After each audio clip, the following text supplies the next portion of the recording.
केरला से एक alleged dowry death की न्यूज़ आई थी कुछ दिन पहले, जहाँ पे बोला जा रहा है कि लड़की ने डाउरी हैरासमेंट के चलते सुसाइड कर ली है। हमें नहीं पता कि ये केस कितना सच है और कितना झूठ है, क्योंकि इन्वेस्टिगेशन अभी सिर्फ शुरू हुई है और केरला के सीएम ने महिलाओं के लिए स्पेशल डाउरी हेल्पलाइन भी जारी कर दिया है, विच इज़ नाइस। इस इंसिडेंट के सामने आने के बाद से in all social media including Twitter, the dowry tool kit got activated. फेमिनिस्टों का एक्शन प्लान हर इंसिडेंट में एक जैसा ही है।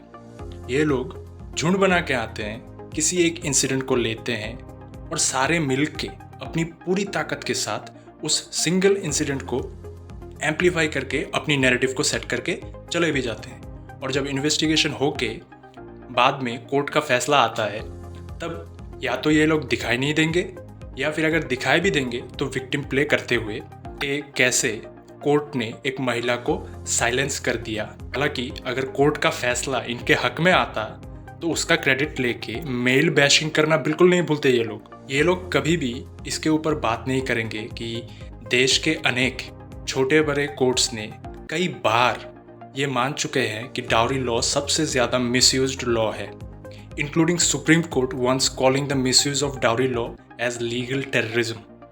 They never talk about why Supreme Court in 2014 ruled out the automatic arrest in dowry cases.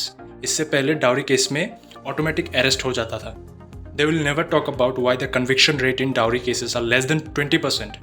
और ये 2018 से 2019 आते आते और भी कम हो गया। इस पे फेमिनिस्टों का टिपिकल आर्गूमेंट ये होता है कि आउट ऑफ कोर्ट सेटलमेंट कर लेने के वजह से लड़की वाले एफिडेविट दे के कोर्ट में खुद ही अपना केस वीक कर लेते हैं। तो अगर तुम्हारे केस में कोई सच्चाई होती तो तुम आउट ऑफ कोर्ट सेटलमेंट करते ही क्यों?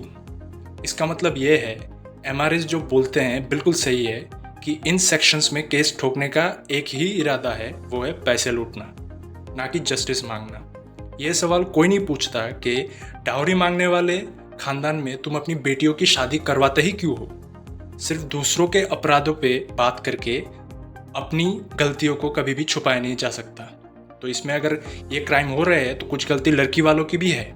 लड़के वाले जब पैसे मांगते हैं तब हर कोई डाउरी बोल के उनको गालियाँ देता है, पर लड़की वाले जब खुद ही पैसे देते हैं तो कोई उनको गालियाँ नहीं देता, ना ही सवाल पूछता है कि क्यों वो डाउरी को बढ़ावा दे रहे हैं। जब मामूली एजुकेशन वाली बेरोजगार और निकम्मी लड़कियां जिनको कोई काम नहीं आता वो 2 लाख पर मंथ सैलरी वाले लड़के ढूंढते हैं, तब किसी को कोई डाउरी नहीं दिखता। इस पे दोनों में फ़र्क सिर्फ इतना है कि एक जगह पे डायरेक्ट लेन देन हो रहा है और दूसरी जगह पे इनडायरेक्ट लेन देन हो रहा है। पंजाब में 3600 मर्दों से 3600 मर्दों से 150 करोड़ लूटने वाली इन औरतों से कोई सवाल नहीं पूछेगा, कोई मीडिया इस पे रिपोर्ट नहीं करेगा, और अगर कर भी दिया तो अपने पोर्टल पे कहीं एक कोने पे एक छोटा सा आर्टिकल लिख के उसको छोड़ देंगे। सवाल पूछना तो दूर की बात, उल्टा इसको हर चॉइस बोल के जस्टिफाई भी कर लेंगे।